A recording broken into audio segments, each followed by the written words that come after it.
Hello दोस्तों, स्वागत है आपका एक नए क्लास में। अगर आप तैयारी कर रहे हैं पेट की, यूपी ट्रिपल एससी की या यूपीएससी की या किसी भी ऐसे एग्जाम की जहां पे अर्थव्यवस्था पूछी जाती है, तो यह वीडियो आपके लिए ब्रह्मास्त्र वीडियो होने वाली है। आइए शुरू करते हैं। हमारा टॉपिक भारतीय अर्थव्यवस्था। देखिए, पहला क्वेश्चन आपकी स्क्रीन पे आ चुका है। पहला क्वेश्चन है, निम्न में से कौन सी भारतीय अर्थव्यवस्था की विशेषता नहीं है? तो देखिए, विकासशील अर्थव्यवस्था है हमारी, नियोजित अर्थव्यवस्था भी है, मिश्रित भी है, उद्योग प्रधान नहीं है। तो इसमें आप लगा देंगे सी, यानी उद्योग प्रधान। कौन सी भारतीय अर्थव्यवस्था की विशेषता नहीं है? उद्योग प्रधान भारतीय अर्थव्यवस्था नहीं है। ठीक है दोस्तों, पढ़ते जाएंगे फटाफट से। नवी पंचवर्षीय योजना में अंतिम रूप से वृद्धि दर कितनी रही थी? नवी पंचवर्षीय योजना में अंतिम रूप से वृद्धि दर कितनी रही थी? डी लगाइए इसमें, बिना सोचे समझे डी लगा दीजिए। 5.4%। कितना दोस्तों? 5.4%। अगला क्वेश्चन, अंत्योदय अन्न योजना का उद्देश्य है, इसका बी लगाइए, गरीब को सस्ता अनाज देना। अंत्योदय अन्न योजना है जिसके तहत गरीबों को सस्ता अनाज, जैसे देखिए आप इस समय आपको अनाज मिल रहा होगा, ठीक है, बिल्कुल फ्री अनाज मिल रहा है, शायद महीने में 2 बार मिलता है, तो इस योजना के तहत आपको अनाज मिल जाता है। ठीक है, अगला क्वेश्चन देखिए, गर्भवती महिलाओं के कल्याण के लिए 2003 में शुरू की गई योजना कौन सी है? तो जननी सुरक्षा योजना है। और इसमें जो भी आपके सर्विस केयर वगैरह हैं, आप समझिए, जहाँ पर जो भी सरकारी से रिलेटेड है वहाँ पर देखिए पूरी जानकारी दी जाती है, और बच्चे के इंजेक्शन वगैरह जो भी आपको चाहिए बिल्कुल फ्री हैं। ठीक है, तो आराम से जननी सुरक्षा योजना। अगला देखिए, 5वां क्वेश्चन है, 11वीं पंचवर्षीय योजना में विकास दर प्राप्त की गई, इसका आप सी लगाएंगे, 7.9%। 11वीं पंचवर्षीय योजना में विकास दर कितनी प्राप्त की गई? 7.9%। अगला देखिए दोस्तों, 6 नंबर, निम्न में से किस पर उत्पादन शुल्क नहीं लगता? निम्न में से किस पर उत्पादन शुल्क नहीं लगता? सी लगाइए आप, अनाज पर उत्पादन शुल्क नहीं लगता है। भारत में सर्वाधिक गेहूं का उत्पादन किस राज्य में है? बिना सोचे लगाइए, उत्तर प्रदेश में है। किसमें है? उत्तर प्रदेश। सबसे अधिक गेहूं का उत्पादन किस राज्य में होता है दोस्तों? उत्तर प्रदेश में होता है। अगला देखिए, ऑपरेशन फ्लड किससे संबंधित है? ऑपरेशन फ्लड किससे संबंधित है? इसका बी लगाएंगे, दुग्ध उत्पादन से ऑपरेशन फ्लड संबंधित है। अगला क्वेश्चन देखिए, भारतीय व्यापार नीति का मुख्य तत्व निम्न में से कौन सा है? तो कौन सा है? इसका आप लगाएंगे डी, आयात प्रतिस्थापन व निर्यात संवर्धन। आयात प्रतिस्थापन व निर्यात संवर्धन। अगला देखिए, मिश्रित अर्थव्यवस्था में क्या होता है? तो आप लगाएंगे इसका डी वाला, सार्वजनिक एवं निजी उपक्रमों का सह अस्तित्व होता है। सार्वजनिक यानी जो सबके लिए हैं, निजी यानी जो हमारे अपने हैं, उन दोनों का सह अस्तित्व होता है, यानी दोनों का अस्तित्व है, तब उसे कहते हैं मिश्रित अर्थव्यवस्था। अगला देखिए, इंपीरियल बैंक को राष्ट्रीयकरण के बाद क्या कहा गया? इंपीरियल बैंक का जब राष्ट्रीयकरण हो गया तो उसे क्या कहा गया? तो आप याद रखिए, स्टेट बैंक ऑफ इंडिया कहा गया। क्या कहा गया? State bank of India imperial bank को कहा गया। अगला देखिए, मुद्रा के अवमूल्यन से क्या परिणाम होता है? मुद्रा के अवमूल्यन से क्या परिणाम होता है? तो निर्यात में वृद्धि होती है। निर्यात में वृद्धि होती है। जब मुद्रा का अवमूल्यन होता है तो निर्यात में वृद्धि होती है। अगला देखिए, निम्न में से कौन सी नकदी फसल नहीं है? निम्न में कौन सी नकदी फसल नहीं है? चावल लगाएंगे आप इसके साथ। ठीक है, यहाँ पे चावल लगा दे रहे हैं। पूरी इसके ऊपर आपको डिटेल वीडियो हम देंगे, ठीक है, कि किस तरीके से आप बता सकते हैं कि कौन सी नकदी की फसल है, कौन सी रबी। बल्कि हमने इस पर वीडियो बनी हुई है अपने चैनल पर, वहाँ पे जाके देखिएगा। रबी की फसल, खरीफ की फसल, ये सारी की सारी वीडियोस आपको बना के दे चुके हैं। तो अगर नहीं देखी आपने तो जाके सारी वीडियो देखिए, प्लेलिस्ट बाकायदा कायदे से आपको अवेलेबल करा दी गई है। निम्न में से प्रत्यक्ष कर का अच्छा उदाहरण है? प्रत्यक्ष कर का अच्छा उदाहरण है, इसमें आप लगाइए बी, आयकर। क्या लगाएंगे आप? आयकर लगाएंगे। क्या लगाएंगे बोलिए? आयकर। प्रत्यक्ष कर का उदाहरण क्या है? आयकर यानी इनकम टैक्स। अगला देखिए, भारत एक कृषि प्रधान देश है, क्योंकि, तो क्योंकि क्या? भारत की अधिकांश जनसंख्या कृषि से अपनी आजीविका कमाती है, तो ये इसका सही विकल्प है। अगला देखिए, 16 नंबर क्वेश्चन, नीति आयोग के उपाध्यक्ष को दिया जाता है, नीति आयोग के उपाध्यक्ष को क्या दिया जाता है? भारत सरकार के कैबिनेट मंत्री का दर्जा दिया जाता है। भारत सरकार के कैबिनेट मंत्री का दर्जा दिया जाता है। अगला क्वेश्चन देखिए, सामुदायिक विकास कार्यक्रम का उद्देश्य क्या है? सामुदायिक विकास कार्यक्रम का उद्देश्य आप लगा दीजिए, भारत की विस्तृत ग्रामीण जनसंख्या का सामूहिक कल्याण। भारत की विस्तृत ग्रामीण जनसंख्या का सामूहिक कल्याण करना ही सामुदायिक विकास कार्यक्रम का उद्देश्य है। अगला देखिए, वित्त आयोग का क्या कार्य है? वित्त आयोग का क्या कार्य है? तो वित्त आयोग का कार्य, वित्त का मतलब क्या है? जितना भी टैक्सेस वगैरह है तो इसका पहला लगा दीजिए, करों में राज्यों का भाग तथा वित्तीय सहायता का निर्धारण करना। ठीक है दोस्तों, अगला देखिए, ट्राइसम योजना का उद्देश्य क्या है? ट्राइसम योजना का क्या उद्देश्य है? तो आप लगाइए, ट्राइसम योजना का उद्देश्य ग्रामीण युवाओं को स्वतः रोजगार देने के लिए प्रशिक्षित करना। ठीक है, ये ट्राइसम योजना क्या है? ग्रामीण युवाओं को स्वतः रोजगार देने के लिए प्रशिक्षित करना। अगला देखिए, 1 अप्रैल 2020 से राष्ट्रीयकृत बैंकों की संख्या कितनी हो जाएगी? 1 अप्रैल 2020 से। ठीक है, तो यह पुराना क्वेश्चन है लेकिन इंपॉर्टेंट है। इसमें आप लगाइए 12, कितनी हो जाएगी? 12 हो जाएगी। अगला देखिए 21 नंबर, भारत में पंचवर्षीय योजनाओं का प्रारूप कौन तैयार करता है? तो इसमें आप लगाइए योजना आयोग, सी वाला विकल्प इसका सही है। पंचवर्षीय योजनाओं का प्रारूप कौन तैयार करता है? बोलिए, योजना आयोग। भारत में रिजर्व बैंक की स्थापना कब हुई थी? भारत में रिजर्व बैंक की स्थापना कब हुई? बहुत ही इंपॉर्टेंट यह क्वेश्चन है। 1935 में हुई रिजर्व बैंक की स्थापना। भारत में रिजर्व बैंक की स्थापना 1935 में हुई। Reserve bank 1935, reserve bank 1935, reserve bank 1935। अगला देखिए 23 नंबर, समन्वित ग्रामीण विकास कार्यक्रम किस वर्ष आरंभ किया गया? समन्वित ग्रामीण विकास कार्यक्रम, जिसे शॉर्ट में IRDP कहते हैं, किस वर्ष प्रारंभ किया गया? तो इसमें आप लगाइए डी, वर्ष 1980 में प्रारंभ किया गया। कब प्रारंभ किया गया? वर्ष 1980 में। अगला देखिए, निम्न में से कौन सा कर प्रत्यक्ष कर का उदाहरण है? निम्न में से कौन सा कर अप्रत्यक्ष कर का उदाहरण है? प्रत्यक्ष तो हम आपको बता चुके हैं, आय वाला जो होता है वो प्रत्यक्ष होता है, और अप्रत्यक्ष वाला आप लगाएंगे बिक्री कर। कौन सा वाला लगाएंगे? बिक्री कर। बिक्री कर लगता है सर, कभी आपने नहीं देखा होगा, आराम से लग के आता। सब लोग, हम लोग टैक्स देते हैं, लेकिन एक्चुअल में आपने बिस्किट खरीदा, टैक्स उस पर लगा हुआ है, लेकिन आपको नहीं दिखाई दे रहा है वो। ठीक है, अगला देखिए, अगला क्वेश्चन आपको देखना है और बहुत ही आसान क्वेश्चन है। देखिए कहाँ पहुँच गए हम लोग। इसके बाद देखिए, यूनिट ट्रस्ट ऑफ इंडिया का क्या उद्देश्य है? यूनिट ट्रस्ट ऑफ इंडिया का क्या उद्देश्य है? तो लघु एवं मध्यम वर्ग की बचतें प्राप्त करके निवेश करना इसका उद्देश्य है। आप बी वाला लगाइए, यूनिट ट्रस्ट ऑफ इंडिया क्या करेगा? लघु व मध्यम वर्ग की बचतें प्राप्त करके निवेश करेगा। भारत में पहली बार बैंकों का सामूहिक राष्ट्रीयकरण कब हुआ? तो आप बी लगाइए इसमें, जुलाई 1969 में। ठीक है, अगला देखिए 27 नंबर, क्षेत्रीय ग्रामीण बैंकों की स्थापना कब से प्रारंभ हुई? क्षेत्रीय ग्रामीण बैंकों की स्थापना कब से प्रारंभ हुई? आप लगाइए वर्ष 1965 यानी 1975 में। क्षेत्रीय ग्रामीण बैंकों की स्थापना 1975 में। अगला देखिए, 9वीं पंचवर्षीय योजना में विकास दर कितनी प्रस्तावित की गई? तो 28 नंबर का आप लगाइए बी, 6.5%। 9वीं पंचवर्षीय योजना, 9 का उल्टा 6 होता है, 6.5% याद रखिए। भारत में किस प्रकार के कर से सर्वाधिक आय प्राप्त होती है? सरकार की जो आय है वो सबसे ज़्यादा किस प्राय से होती है? किस कर से होती है? तो आप लगाएंगे उत्पादन शुल्क से, जो प्रोडक्शन वाला टैक्स है उससे होती है। ठीक है, अगला देखिए, उत्तर प्रदेश का सबसे बड़ा उद्योग कौन सा है? उत्तर प्रदेश का सबसे बड़ा उद्योग कौन सा है? आप लगाएंगे चीनी उद्योग उत्तर प्रदेश का सबसे बड़ा उद्योग है। ठीक है, अगला देखिए 31, भारत में सर्वप्रथम कौन सा व्यापारिक बैंक स्थापित हुआ था? भारत में सबसे पहले कौन सा व्यापारिक बैंक? तो आप लगाएंगे बैंक ऑफ बंगाल। व्यापारिक बैंक बंगाल, सब बाबा से है, तो आप लगा देंगे बैंक ऑफ बंगाल। अगला देखिए, भारतीय जीवन बीमा निगम की स्थापना कब की गई थी? भारतीय जीवन बीमा निगम की स्थापना कब की गई थी? बताइए, किसी को अगर पता है तो नीचे कमेंट भी कर सकता है। फिलहाल तो इसका सही विकल्प होगा 1956। भारतीय जीवन बीमा निगम की स्थापना 1956 में की गई। अगला देखिए 33, सेबी का संबंध किससे है? तो सेबी का संबंध है पूंजी बाजार से। जितना भी पैसा वगैरह लगाया जाता है उसका संबंध सेबी ध्यान रखती है उसके ऊपर। ठीक है, भारतीय अर्थव्यवस्था किस प्रकार की है? सारा का सारा हम आपको वीडियो में बता चुके हैं।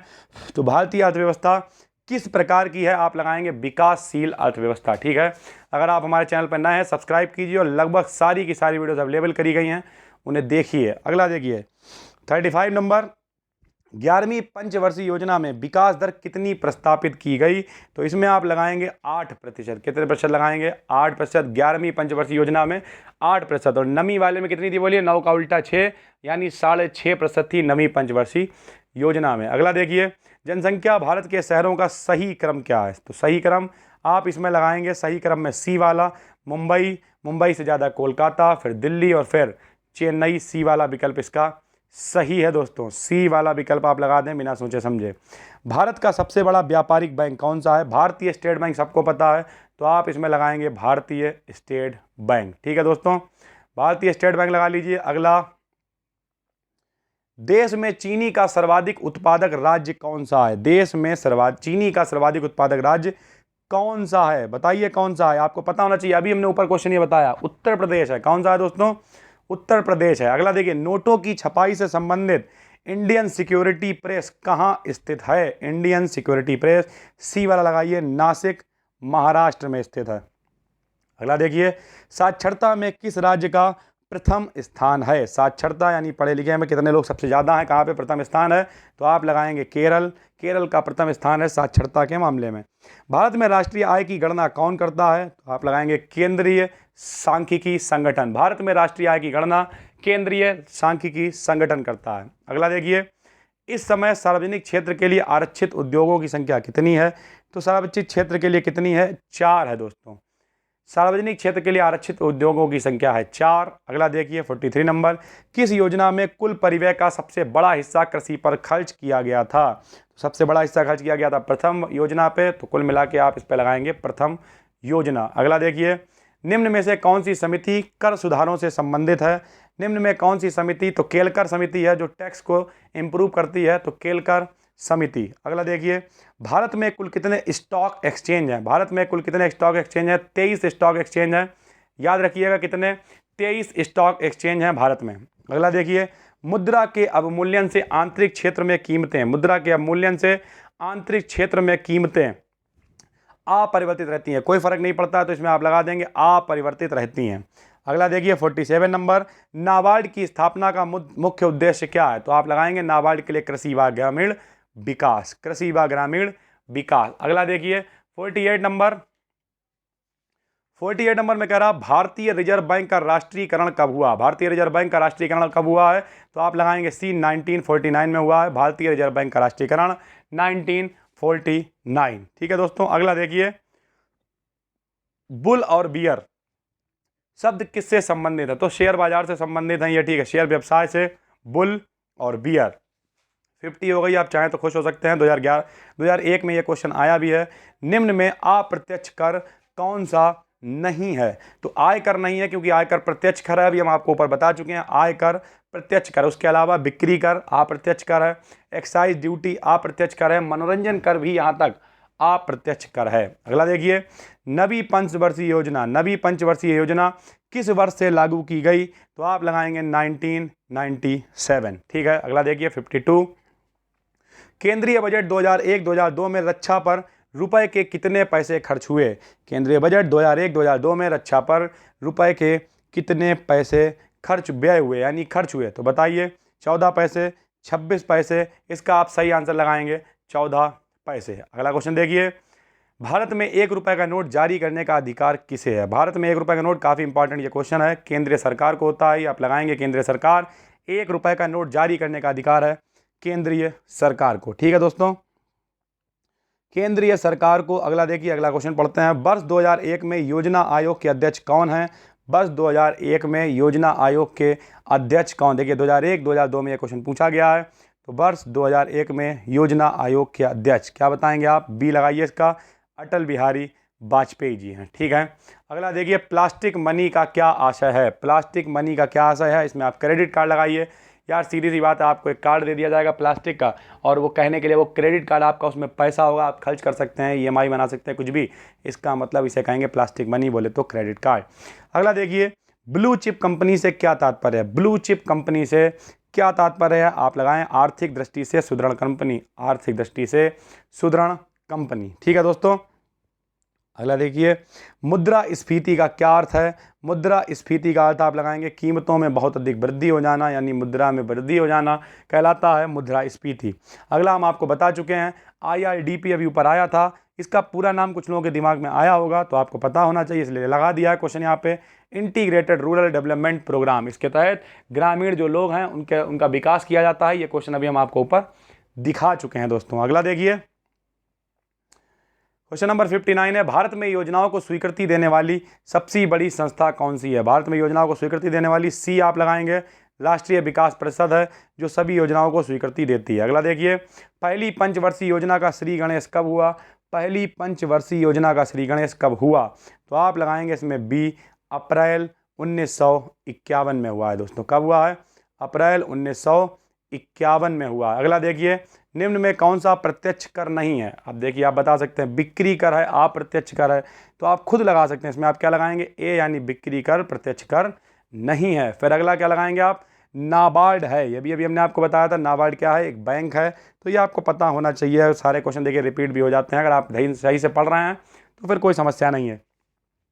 प्रथम पंचवर्षीय योजना को अंतिम रूप इस दिन दिया गया, प्रथम पंचवर्षीय योजना को, तो इसमें आप लगाइए सी वाला, मार्च 1951। ठीक है दोस्तों। अधिक लाभ तथा ब्याज दर के लिए जो धन एक स्थान से दूसरे स्थान को स्थानांतरित किया जाता है क्या कहलाता है? तो आप इसमें लगाइए हॉट मनी कहलाता है। अधिक लाभ के लिए, अधिक ब्याज के लिए हॉट मनी का इस्तेमाल किया जाता है। राष्ट्रीय विकास परिषद का पदेन अध्यक्ष कौन है? राष्ट्रीय विकास परिषद का पदेन अध्यक्ष कौन होता है? तो बताइए, राष्ट्रपति, प्रधानमंत्री, उपराष्ट्रपति या वित्त मंत्री? तो आप इसमें लगा देंगे बिना सोचे समझे बी लगाइए, प्रधानमंत्री। ठीक है दोस्तों, प्रधानमंत्री लगाइए। राष्ट्रपति विकास परिषद का पदेन अध्यक्ष, योजनाएं वगैरह लागू होती हैं, अभी आपको ऊपर बता चुके हैं। अगला देखिए, बैट का पूरा नाम क्या है? बैट का पूरा नाम क्या है? बैट का पूरा नाम बताएंगे आप? बोलिए कौन बताएगा बैट का पूरा नाम? कई लोगों को पता होगा, कमेंट करके बताइए। बैराइड एडिशनल टेस्ट, बैराइड additional test, variety and trade, लेकिन इसका सी वाला विकल्प सही है, value added tax, value added tax. VAT का पूरा नाम बोलिए क्या है? Value added tax, value added tax, यह है बैट का पूरा नाम। अगला क्वेश्चन देखिए, वर्तमान में ब्याज की दर में कमी सहायक होगी सबसे अधिक, तो इसमें आप लगाइए डी, उपयुक्त सभी, क्योंकि इसमें आप नए उद्योग बढ़ाएंगे तब भी, देश के सभी प्रकार की आर्थिक वृद्धि, सोना खरीदने को बढ़ावा देने के लिए भी। ठीक है। जीवन बीमा निगम नियंत्रण में है, तो जो जीवन बीमा निगम है वो किसके नियंत्रण में आता है? तो स्वायत्त शासी संगठन के नियंत्रण में ये भी आता है। ठीक है।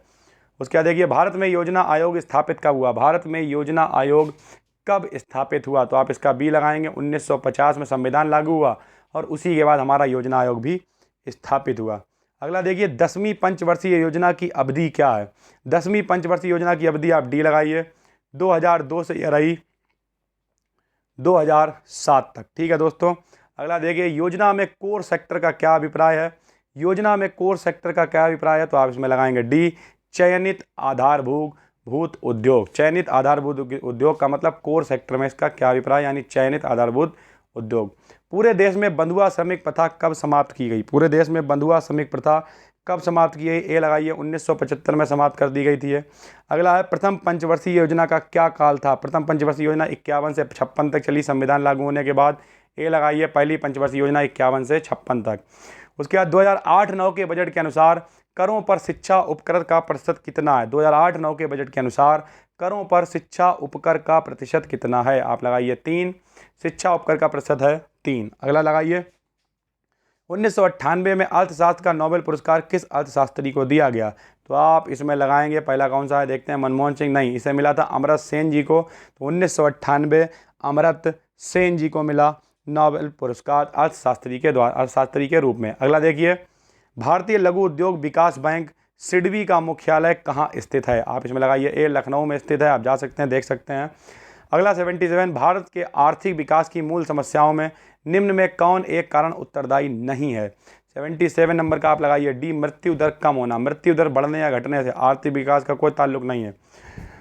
एक्चुअल में ताल्लुक किससे है? देखिए, बेरोजगारी से है, अशिक्षा से है, लोग पढ़े लिखे कम है, निर्धनता है, असमानता है, जनसंख्या वृद्धि है, ये सब बड़े कारण। ठीक है। कहीं ना कहीं देखा जाए तो जनसंख्या सबसे बड़ा कारण, आप नीचे कमेंट करके बता सकते हैं। अगला देखिए, एशियन डेवलपमेंट बैंक का मुख्यालय कहाँ स्थित है? आप ए लगाइए, इसमें मनीला में स्थित है। ठीक है, कहाँ स्थित है?